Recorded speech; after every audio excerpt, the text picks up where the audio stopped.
Love is one of the most profound experiences that we are capable of.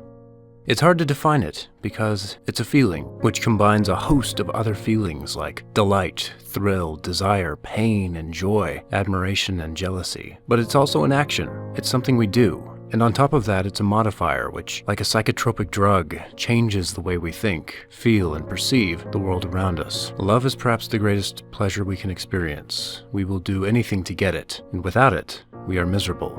It's safe to say our lives revolve around this experience we call love. Almost everything we do is connected to eros in some way or another. We classify ourselves into social castes called single or married or dating, and nowadays we even build our very identities on this feeling, on sexual orientation. We think the core of what we are is based on who we are attracted to, and that's how powerful this feeling is. Love is fundamental to our existence. It is surely tragic then that we live in such a devastatingly fickle dating culture. We fall in love and break up, forget and move on, or carry our scars with us to the next infatuation. Lather, rinse, repeat, again and again and again. Breakup after breakup. So often, love is never given the chance to grow old.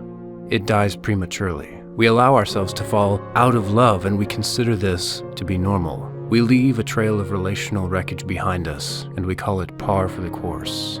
But maybe this is not how love is meant to be. Maybe love is not meant to be left or fallen out of, but abided in. Maybe relationships are not meant to be broken up, but to be bound together. There's this ancient Hebrew proverb which encourages young husbands to stay faithful to their wives instead of cheating on them or divorcing them, and it uses an interesting image to get this point across. It says, allow yourself to be led astray in her love. In other words, instead of falling out of love or allowing yourself to be led astray from her love, be led astray in her love. Get lost in the love of a single woman, hopelessly lost, so that you can never hope to find your way out of it. Swerve, meander, reel and roll, stagger back and forth, be drunk on her love, but never leave it. Love is meant to be wandered in. It is not a claustrophobic little room or a confining prison. It is a land of far horizons and expanding vistas. Roam in it, explore it. Go on and on and on, and never turn back. Love is a chain built from a long succession of shared experiences. With each new experience, it becomes more than a passion or an infatuation. By this definition, love is a binding, and with each thing you share, the chain lengthens, the binding deepens. Whether you share possessions, experiences, or share days, hours, and minutes, your life is interwoven with that of another. The act of sharing, of fellowship, binds you to another person. It implants them into your consciousness, into your identity, if only for a fleeting moment. But often, they are implanted into the story structure of your life.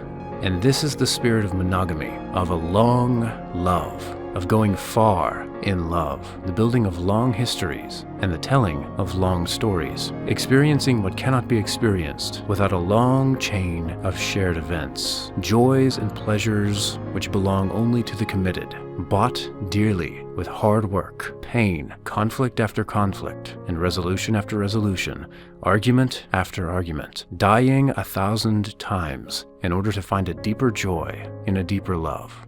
Every link in this chain is dearly bought, but every link is valuable because every moment is a link to a golden chain that is precious beyond value.